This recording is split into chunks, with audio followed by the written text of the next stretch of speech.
seconds of waffle before we kick this in for LinkedIn, but here we go in one. And welcome once again to this week's edition of The Messy Middle with me, Jackie Handy, and me, Helen Joy. And today, together, we have been, over the last few weeks, actually, culminating our 40 years, I think, from 4 decades. Gosh, which sounds worse, Helen? I don't know. Anyway, our masses of experience working with management teams and new and tenured managers, and trying to distill that into some 10-minute chunks of no fluff gold for you right here on LinkedIn and also on YouTube. So today we are talking about coaching. So another broad topic, which we're going to give kind of 3 tips each about the subject. Please feel free, if you're watching live, hit us with your comments, your thoughts, your reflections. And of course, if you're watching this on replay, you can also add in your comments. And if there's anything you think should be added to our conversation, either in the future or anything that you think that's fundamental about coaching that you want to add it to the post here. We'd love to hear from you. So as I say, coaching, my first thing would be today to really highlight what coaching is and is not. So I think there's a misconception often in organizations about how what we mean when we talk about coaching. And coaching is a performance accelerator, most definitely. It's one of my favorites to use in organizational development, but it is largely misunderstood. Coaching essentially means that the coach is the facilitator of the conversation. Simply by asking very clever questions, you guide the coachee into finding solutions for themselves that they already have within them. So this is a mechanism that's designed to tap into the existing knowledge, skills and behaviours of the individual in order for them to bring that to the fore, therefore feeling empowered, therefore much more likely to take action, and actually taking the pressure off the coach, who is often, of course, you, the manager, in terms of having to find all of the answers. So that's what we mean by coaching. That's what it is. And what it is not is giving all the answers. So Helen, over to you. What would your first tip be today in relation to this topic? I love the way we tackle these tiny topics in these 10 minutes. Yeah. Let's go for a biggie. Following on from that, it's about starting with curiosity.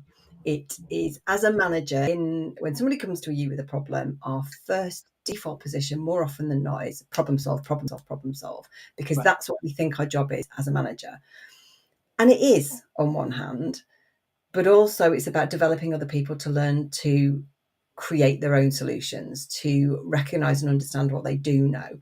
So when next time someone comes to you with a problem, before you bounce straight into problem solving mode, stop, think for a second, how can I be more curious about what this challenge, this problem, this issue is, and start with a question. And that can feel really hard sometimes. It doesn't have to be an amazing question. It doesn't have to be the best question ever asked by mankind. It just needs to be a question rather than a statement or a solution. Even just, okay, tell me more about the problem, can be a great start. I think you're so right. And, that links really nicely, doesn't it, into, what coaching is and isn't. We definitely want to support our people as a manager, but that doesn't mean we have to be the one providing all the answers, does it? And it links really nicely, this curiosity piece, into my next point of who coaching is and is not for. So I've got a couple of those kind of scenarios today.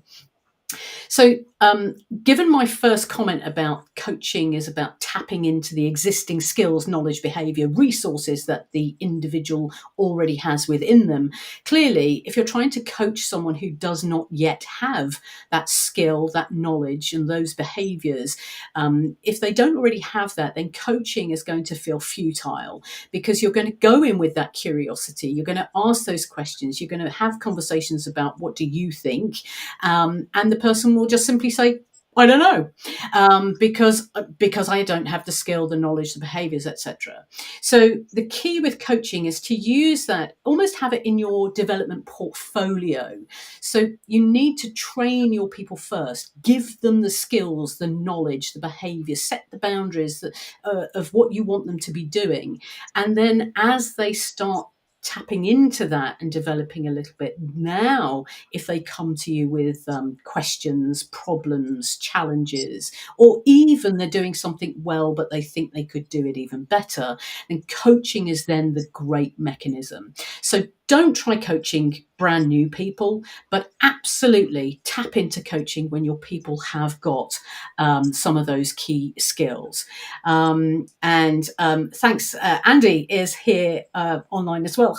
Great to see you as well, Andy. Andy says, I'm coaching a relatively new hire weekly, and I think of you too when I ask, what are you doing now? For you. You're welcome. Thank you, Andy. Yeah, we've got one of us on each shoulder, probably. So great to have you with us, and hope you're doing well. So, Helen, what's your next point for today? For me, it's very much about, and it follows really well on from what you've just said there, which is about creating the right conditions for coaching.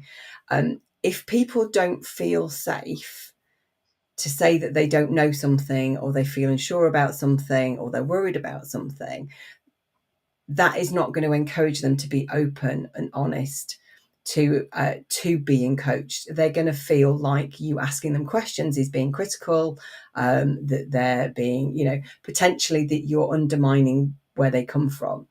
So it's about making sure that everyone knows it's safe to say you don't know something, it's safe to be unsure, and it's safe to ask for help, because otherwise they're just not going to respond well to those questions. And as I always say, when we talk about anything to do with psychological safety, is, my friends, you go first. So it's also safe for you as the manager to ask for help, to say when you don't know. And the great thing about the art of coaching is that you don't need to know to be a great coach. And it leads to my third and final point today, which is, get comfortable with pushing back on the pushbacks, because when you do anything for the first time, if you're not sort of experienced as a coach, things feel a bit clunky, and people are going to test your boundaries. Think of parents and children, and how children test their parents' boundaries. So people will test you, and they will potentially, when you ask them a question, say, oh, I don't know, can't you just tell me?